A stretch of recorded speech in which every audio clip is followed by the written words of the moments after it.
এই পৃথিবীতে কিছু কিছু মানুষ আছে যারা তাদের অবস্থা খারাপ হওয়া সত্ত্বেও তাদের খারাপ অভ্যাসগুলোকে কখনোই পরিবর্তন করতে চায় না। যে অহংকার কিংবা জেদের জন্য তাদের জীবনের চরম অবনতি হয়েছে, সেই অহংকার কিংবা জেদটা কিন্তু তারা কখনোই ছাড়তে পারে না। চোখের সামনে এই টাইপসের মানুষগুলা দেখে আমার না খুব বেশি আফসোস হয়। বড্ড বোকা এরা, তাই না? হোক, শুরু করে দিয়েছি আমার আজকের ব্লগটি। আসসালামু আলাইকুম জানাই সবাইকে। কেমন আছেন সবাই? আশা করছি সবাই অনেক বেশি ভালো আছে। যাই হোক, সকাল থেকে আজকের ভিডিওটি শুরু করেছি। আর শুক্রবার দিন সকালে ঘুম থেকে উঠে আমি আমার এই কাজটা করতে কিন্তু একদম ভুল করি না। গাছগুলোর পানি চেঞ্জ করে দিই এবং গাছের জারগুলোকে একটু ভালো করে ক্লিন করে দিই। আজকে আবারও রান্নার রেসিপি শেয়ার করছি আপনাদের সাথে। আজকে আমি বিরিয়ানি রেসিপি শেয়ার করব। আজকে আমি রাঁধুনি প্যাকেট মশলায় বিরিয়ানিটা রান্না করে দেখাবো। আর ঝটপট মেহমানদারিতে এই প্যাকেট মশলার বিরিয়ানিটার কিন্তু ঝুড়ি নেই। খুব অল্প সময়ে আপনারা চাইলে এই বিরিয়ানিটা তৈরি করে নিতে পারেন। আর নতুন রাঁধুনি আপুদের জন্য কিন্তু একদম বেস্ট একটা রেসিপি হতে যাবে আমার আজকের ভিডিওটি। তাই আমি রিকোয়েস্ট করব ভিডিও না টেনে পুরোপুরি দেখবেন, এতে করে আপনারা খুব ভালোভাবে সহজ পদ্ধতিতে বিরিয়ানি রান্নাটা শিখে নিতে পারবেন। তবে আমার আপুরা যারা আমার ভিডিও দেখেন তারা নিশ্চয়ই আমার থেকে অনেক ভালো পদ্ধতিতে বিরিয়ানি রান্না করে থাকেন। আমার ভিডিওটি আমি তৈরি করেছি একদম সদ্য বিবাহিত আপুদের জন্য, নতুন সংসারী হয়ে উঠেছেন এমন আপুদের জন্য যারা এখনো রান্নাঘরের কোনো কিছুই ভালো মন্দ বুঝে উঠতে পারছেন না, তাদের জন্য। তো যাই হোক, কথা বলতে বলতে আমি কিন্তু আমার গাছের জারগুলোকে খুব ভালোভাবে ক্লিন করে নিচ্ছি। অনেক আপুদের ভিডিওতে মানি প্ল্যান্ট গুলো দেখি যে অনেক সুন্দর ঝোপালো হয়, এত ভাল লাগে ওগুলো দেখতে। তবে আমার মানি প্ল্যান্ট গাছগুলো কিন্তু অত বেশি সুন্দর না, এরপরও কিন্তু আমি এগুলার খুব যত্ন করি, কারণ এগুলো আমার অনেক বেশি পছন্দের। শুক্রবার দিন সবার ছুটি থাকলেও আমাদের গৃহিণীদের তো কোনো ছুটিই নেই। আমার তো মনে হয় শুক্রবারে আমাদের প্রত্যেক গৃহিণীর কাজ যেন দ্বিগুণ থেকে 3 গুণ বেড়ে যায়। রান্না বান্না একটু স্পেশালি করা হয় ফ্রাইডেতে, তাছাড়া ঘর গোছানোটাও যেন ভালোভাবে করা হয়। সবকিছু মিলিয়ে শুক্রবার মানে আমার কাছে একটা প্যারাময় দিন। আর মূল রেসিপিতে চলে আসি। এখানে আমি চিকেন নিয়েছি হাফ কেজির মতো, আর চিকেনের মধ্যে আমি কিন্তু রাঁধুনি প্যাকেট মশলা দিয়ে দিচ্ছি। যাই হোক, এখানে কিন্তু আমি অর্ধেক পরিমাণ রাঁধুনি প্যাকেট মশলাটা ব্যবহার করব। যদিও প্যাকেট মশলার গায়ে কিন্তু সবকিছু ডিটেলস লেখা আছে, এরপরও আমি আপনাদেরকে একটা টিপস বলে দিই। আর তার আগে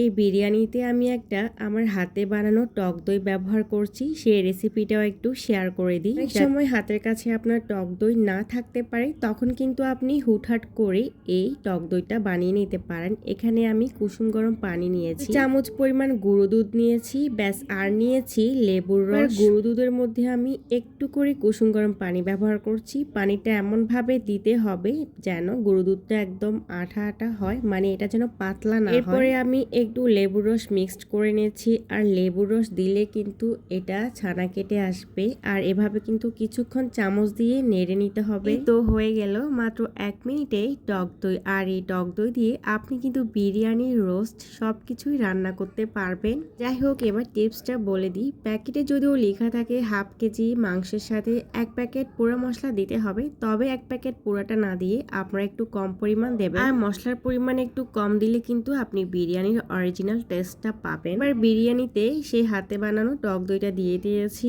আর আমার বাসায় রেগুলার যে মশলাটা আমি ব্যবহার করে থাকি সেই মশলাটা একটু দিচ্ছি। অল্প একটু লবণ দিয়েছি, যেহেতু মশলার ভেতরে অনেক লবণ থাকে তাই লবণটা কিন্তু একটু বুঝে দিবেন। রান্না করার সময় যদি লবণ কম লাগে তখন কিন্তু আবার দেওয়া যাবে, তবে বেশি পরিমাণ লবণ যদি আপনি প্রথমে দিয়ে দেন তাহলে কিন্তু আপনার আর বিরিয়ানি খেতে ভালো লাগবে না। যাই হোক, হাত দিয়ে মাখিয়ে নিচ্ছি আর এটাকে আমি আধ ঘন্টার জন্য রেস্টে রেখে দিব।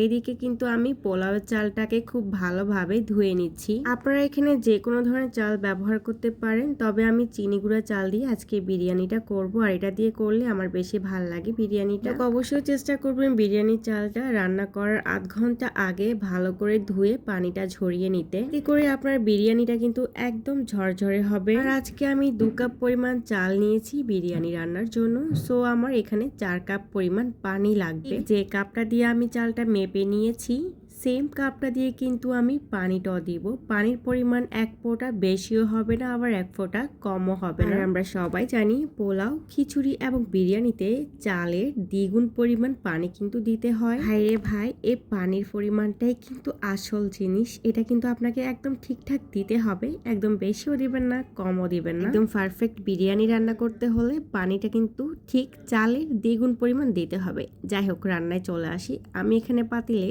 তেল গরম হতে দিয়ে দিলাম। পেঁয়াজ কুচি ছাড়া মোটামুটি সবকিছুই কিন্তু আমি মাখার সময় দিয়ে দিয়েছি মাংসতে। তো এখন আমি পেঁয়াজ কুচিটা দিয়ে দিচ্ছি আর পেঁয়াজটা একটু লাল লাল করে ভেজে নেব। পর চুলায় আমি সিঙ্গারা বানানোর জন্য পুরটা রেডি করে নিয়েছি। বিকালে আমি সিঙ্গারা বানাবো। আর এখানে আমি কিছু চিকেন দিয়েছি আর অনেক বেশি আলু দিয়েছি। বাসায় যখন সিঙ্গারা বানাই সবসময় কিন্তু আমি আলুর সাথে চিকেন মিক্সড করি, না হলে খেতে একদম ভালো লাগে না। এটা একদম ইজিলি করতেছি। সবকিছু একসাথে দিয়ে হাতে খুব ভালোভাবে মাখিয়ে জাস্ট চুলায় বসায় দিচ্ছি। যাই হোক, সিঙ্গারা পুরটা কিন্তু আমি সবসময় এভাবেই রেডি করি আর খেতে কিন্তু খুবই মজা হয়। আর বাসায় কিন্তু একদম দোকানের মতো পারফেক্ট সিঙ্গারা বানানোর রেসিপি আমার চ্যানেলে দেয়া আছে, কেউ চাইলে কিন্তু দেখে নিতে পারেন। এদিকে ফ্রিজ থেকে আদা নামাতে ভুলে গিয়েছিলাম। আদা ছাড়া কি বিরিয়ানি রান্না করব? তো আদাগুলাকে আমি কিন্তু পরেই দিয়েছি। আদাটা সাধারণত আমি মাংস মাখানোর সময় দিয়ে দিই। সাথে আদাটা দিয়ে খুব ভালোভাবে কিন্তু আমি নেড়ে ছেড়ে নিচ্ছি। এদিকে আরেকটা ব্যাপার যেটা আমি ফলো করি সব সময়, আমি একটু মশলা আলাদা করে রেখে দিই। মানে রাঁধুনি যে মশলাটা দিয়ে আমি বিরিয়ানি রান্না করতেছি ওই মশলার অল্প পরিমাণ মশলা কিন্তু আমি রেখে দিই পরে ইউজ করার জন্য। আর এই যে এখন সে মশলা গুঁড়োটা কিন্তু আমি দিয়ে দিচ্ছি। এতে করে কিন্তু মশলা গ্রানটা ভালোভাবে ছড়ায়। মশলা দিয়ে এবার খুব ভালো করে নেড়ে ছেড়ে দিচ্ছি। চুলার আঁচটা কিন্তু আমি মিডিয়াম থেকে লোতে রেখেছি। এবার মেরিনেট করা চিকেন গুলো আমি দিয়ে দিচ্ছি। আর কিছুই করতে হবে না, চুলার আঁচটা একদম লোতে রেখে আমি একটা ঢাকনা দিয়ে দেব। তো যেহেতু অনেকক্ষণ ধরে মশলা মাখানো ছিল আর এটা যেহেতু ব্রয়লার মুরগি, সো এটা কিন্তু রান্না করতে একদমই সময় লাগবে না। 15 থেকে 20 মিনিটের মধ্যে কিন্তু আমার মাংসটা সেদ্ধ হয়ে আসবে। আর অফ ক্যামেরাতে কিন্তু আমি বিরিয়ানির জন্য আলু ভেজে নিয়েছি। আর বিরিয়ানিতে সবসময় গোটা গোটা আলু না দিলে আমার ভালো লাগে না। বিরিয়ানির সাথে আলুটা মাখিয়ে খেতে জাস্ট অসাম লাগে। যাই হোক, মাংসগুলা নাড়ি চাড়ি নিতেছি। এই পর্যায়ে একটা ছোট রিকোয়েস্ট করব আপুদেরকে, যদি ভিডিওটি দেখে থাকেন এ পর্যন্ত এসে থাকেন তাহলে প্লিজ একটা লাইক দিয়ে দেন, যদি লাইকটা ভুলে না দিয়ে থাকেন। আপনাদের একটা লাইক কিন্তু আমার এই ছোট্ট চ্যানেলের কত বড় উপকার করবে। আমার এই ছোট্ট চ্যানেলের ভিডিওগুলার শেয়ারের কাজ করবে। আর ভিডিওর কোনো অংশ যদি ভালো লেগে থাকে তাহলে প্লিজ চ্যানেলটা সাবস্ক্রাইব করে চ্যানেলের পাশে থেকে যেতে পারেন সব সময়ের জন্য। কথা বলতে বলতে ফ্রাই প্যানে কিন্তু আমি সয়াবিন তেল দিয়ে পেঁয়াজ কুচি দিয়েছি, একটু আদা বাটা, একটু রসুন বাটা দিয়েছি এবং এগুলা ভালোভাবে কিন্তু ভেজে নিয়েছি। ভাজা হয়ে গেলে কিন্তু আমি চিনি গুঁড়া চাল দিয়ে দিলাম। আর চালগুলো যেহেতু অনেকক্ষণ ধরে পানি ঝরানোর জন্য আমি রেখেছিলাম, তাই চালগুলো অনেকটাই ঝরঝরে হয়ে গেছে। 5 মিনিটের মতো আমি অনবরত নাড়তে থাকবো আর চালটা কিন্তু মুচমুচে ভেজে নেব। আর ভাজা হয়ে গেলে এখন আমি রান্না করা চিকেনগুলা দিয়ে দিচ্ছি। চিকেন দিয়ে আমি কিন্তু একটু চিকেনের সাথেও চালটা ভালোভাবে মিক্সড করে নিব। আর চিকেনের মধ্যে কিন্তু আমি আলুটা দিয়ে দিয়েছিলাম, এজন্য আর এক্সট্রা করে কিন্তু আলুটা দেখানো হয়নি। চিকেন আর চালটা কিন্তু আমি এভাবে নেড়ে নিচ্ছি, ভিডিওতে দেখতে পাচ্ছেন আপনারা। আর অপর চুলায় কিন্তু আমি পানি গরম হতে দিয়ে দিয়েছি, পানি কিন্তু সেদ্ধ হয়ে আসছে। অনেকেই অনেকভাবে বিরিয়ানি রান্না করে থাকেন, তবে আমার কাছে সব থেকে সহজ পদ্ধতি এটাই মনে হয়। আর এই পোলাও, বিরিয়ানি, খিচুড়ি এগুলো রান্না করতে না অনেক বেশি ভালো লাগে, কারণ এগুলোতে আমার কাছে মনে হয় যে অনেক ঝামেলা কম, অনেক প্যারা কম। এইদিকে বিরিয়ানিতে আমি গরম পানি দিয়ে দিচ্ছি।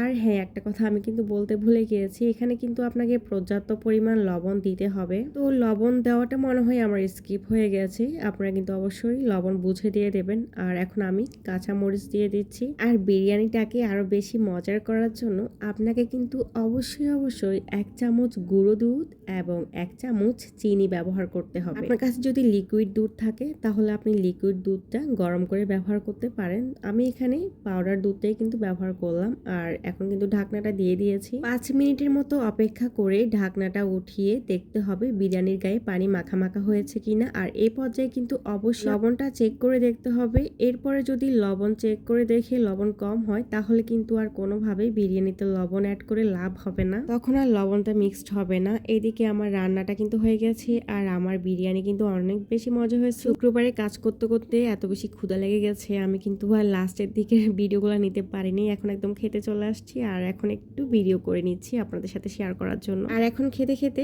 বিদায় নিয়ে নিচ্ছি। আজকের ব্লগটি এ পর্যন্ত ছিল। কেমন লেগেছে অবশ্যই কমেন্টস করে জানাবেন। সবাই অনেক অনেক ভালো থাকবেন, সুস্থ থাকবেন, আমার জন্য দোয়া করবেন, আমার ফ্যামিলির জন্য দোয়া করবেন। আর আজকের মতো বিদায়, আল্লাহ হাফেজ।